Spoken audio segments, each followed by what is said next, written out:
ask you something that's a little embarrassing? Have you ever walked away from a conversation and then 5 minutes later, your brain suddenly became unbelievably fluent?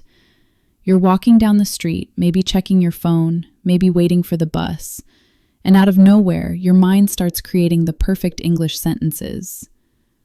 Oh, I should have said that. Then another one comes. No, that would have sounded even better.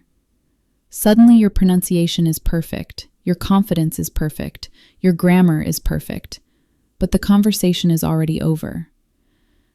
Isn't it strange how your best English always seems to arrive after nobody needs to hear it?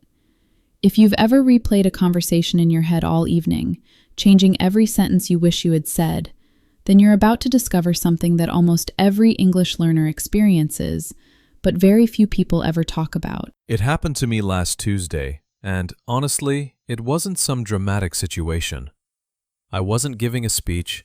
I wasn't taking an exam. I wasn't meeting a celebrity. I was just buying a sandwich. The woman behind the counter smiled and asked, "What would you like today?" That's it. 5 simple words. I knew every single one of them. I'd heard them hundreds of times before. But somehow my brain reacted as if she had asked me to solve a rocket science equation in another language. I stared at the menu, pointed at the sandwich, smiled awkwardly, and quietly said, "This one, please." She was kind. She wasn't judging me. The people behind me weren't even paying attention. But in my head, it felt like the entire cafe had stopped just to watch me struggle. And then came the part that almost made me laugh. About 10 minutes later, while you were walking away with your sandwich, your brain suddenly decided to become an English professor. It started offering perfect sentences. "Hi, I'd like the grilled chicken sandwich, please. Could I also get a bottle of water? Actually, can you make that a combo? Really? Now you want to help? Where were you 10 minutes ago?" It's almost as if our brains enjoy playing practical jokes on us. They stay completely silent when we need them the most, then become incredibly talkative after the moment has already passed. For years, I thought this meant I wasn't good at English. I believed fluent people never experienced moments like this. I imagined they always knew exactly what to say, exactly when to say it, with perfect confidence. Then one day I met someone who had lived in England for almost 15 years. His English was incredible. He spoke naturally, joked easily, and could hold conversations with anyone. But during lunch he looked at me, laughed, and said, "Do you know what I did yesterday? I thought of the perfect answer to a conversation that ended 3 hours earlier." That completely changed the way I saw fluency. Even confident speakers replay conversations. The difference is that they don't let those moments become proof that they're failures. So why does this happen? Think about watching your favorite football match at home. You're relaxed, you're comfortable. Every mistake the players make seems obvious. You shout at the television, "Pass the ball, shoot now, why didn't you see that?" Everything feels easy from your sofa. But if someone suddenly put you in the middle of that stadium with 80,000 people watching, would your decisions be just as calm? Probably not.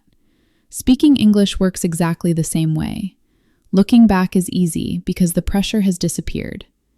During the conversation, your brain isn't only searching for words, it's dealing with emotions, uncertainty, self-consciousness, and the fear of making a mistake all at the same time. That's when I realized something I wish someone had told me years ago. The goal isn't to think of perfect sentences after the conversation. The goal is to become comfortable enough to use simple sentences during the conversation. The person ordering coffee doesn't need your most impressive vocabulary. The taxi driver isn't waiting for perfect grammar. The receptionist isn't giving you an English exam. Most people simply want to understand you, and once I accepted that, something unexpected happened. My English didn't suddenly become more advanced. It became more honest. And strangely enough, Honest English is the kind that people understand best. So here's a challenge for tomorrow.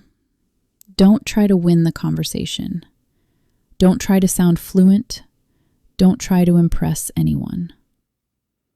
Instead, choose one moment you'll probably replay later tonight. A greeting, a coffee order, a question at work, a short conversation with a classmate, and give yourself permission to say the first simple sentence that comes to your mind. Not the perfect sentence, the real one. Your future confidence isn't built by the brilliant sentences you imagine afterward. It's built by the imperfect sentence you were brave enough to say when the moment was real.